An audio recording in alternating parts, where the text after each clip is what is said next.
दोस्तों, मेरे चैनल पर आपका हार्दिक स्वागत है। ब्लैक एंड व्हाइट फिल्मों के जमाने में जब कोई हसीना पर्दे पर उतरती थी तो उसकी खूबसूरत अदाओं से पर्दा भी जलवा-नुमा हो जाया करता था।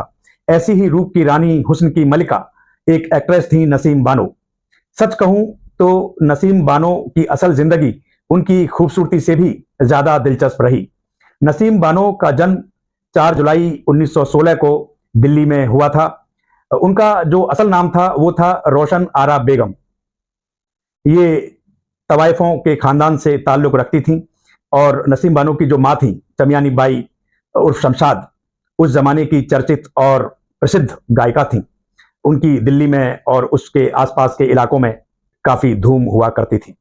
तो नसीम बानो के मन में कला के प्रति जो प्रेम था वो अपने परिवार की जो पृष्ठभूमि थी उससे जागृत हुआ।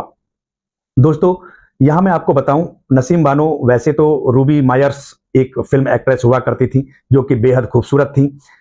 उनसे काफी प्रेरित थी, उनकी जबरदस्त फैन थी और रूबी मायर्स को देखकर ही नसीम बानो के मन में फिल्म एक्ट्रेस बनने का शौक जागा था। दोस्तों, नसीम बानो की जो माँ थी वो उनके एक्ट्रेस बनने के काफी खिलाफ थी। वो चाहती थी कि नसीम बानो डॉक्टर बने, लेकिन नसीम बानो ने तो मन ही मन में तय कर लिया था कि उन्हें फिल्म एक्ट्रेस ही बनना है।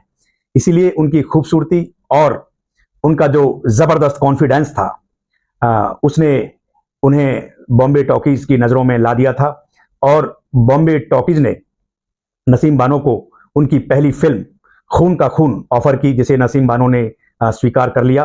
दरअसल इस फिल्म में नसीम बानो ने ओफेलिया का किरदार निभाया था और ये जो फिल्म थी खून का खून, ये शेक्सपियर के नाटक हैमलेट का भारतीय रूपांतरण थी और इस फिल्म को उस जमाने के धुरंधर थिएटर आर्टिस्ट, फिल्म एक्टर और डायरेक्टर सोहराब मोदी साहब ने डायरेक्ट किया था।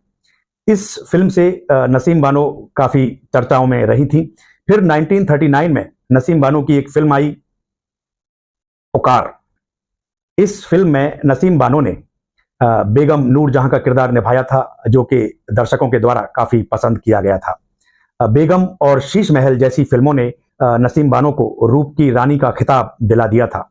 दोस्तों, नसीम बानो की कुछ और चर्चित फिल्मों की बात की जाए तो उनमें खान बहादुर, मीठा जहर, उजाला, वासंती, चल चल रे नौजवान, अनोखी अदा जैसी फिल्में कही जा सकती हैं। इन फिल्मों से नसीम बानो ने शोहरत की सीढ़ियां चढ़ना शुरू कर दिया था। नसीम बानो पूरे देश की धड़कन बन चुकी थी। दोस्तों, ऐसा भी कहा जाता है कि नसीम बानो का जो अफेयर था वो मुरादाबाद के हसनपुर के एक नवाब थे, उनके साथ रहा। उनके साथ उनका काफ़ी नाम जोड़ा गया। उन दोनों की आपस में अच्छी दोस्ती थी और मोहब्बत का रिश्ता था, लेकिन सामाजिक रिवाजों और राजघराने की बंदिशों के कारण ये रिश्ता अपनी मंजिल तक नहीं पहुंच सका और एक वक्त के बाद नसीम बानो ने अपने बचपन के दोस्त मियां एहसान उल हक से शादी कर ली। दोस्तों, अब नसीम बानो की जिंदगी के उस खूबसूरत मोड़ की बात कर लेते हैं जिसने पूरी दुनिया को हैरान कर दिया था। दरअसल नसीम बानो और दिलीप कुमार साहब ने एक साथ कई फिल्में की थी। अब चूंकि दोनों हम उम्र थे और खूबसूरत थे तो दोनों की आपस में गहरी दोस्ती हो गई और लोगों का तो यहां तक मानना था कि दोनों का आपस में अफेयर भी था।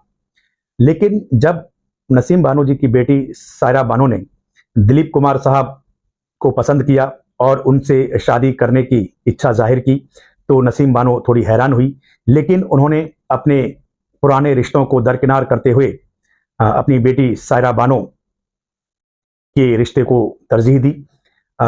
शुरू में नसीम बानो सायरा बानो और दिलीप कुमार साहब के रिश्ते के खिलाफ थी, लेकिन फिर बाद में वो मान गई और उन्होंने आगे बढ़कर सायरा बानो और दिलीप कुमार साहब की शादी करवाई।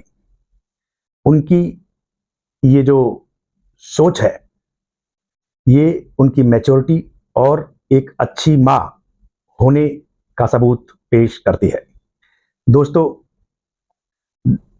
कुछ अरसे के बाद नसीम बानो ने फिल्मों से दूरी बना ली और वो सुकून की जिंदगी जीने लगी और 18 जून 2002 को नसीम बानो ने इस दुनिया को अलविदा कह दिया।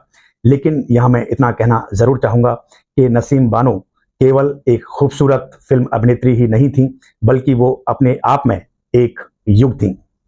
रूप, अभिनय, सोच और समर्पण जो था रिश्तों को निभाने का उनके अंदर, इसी ने समाज के सामने एक खूबसूरत एग्जाम्पल पेश किया था और आज की पीढ़ी के लिए रिश्तों को निभाने का उनका जो भाव था वो एक मिसाल पेश करता है।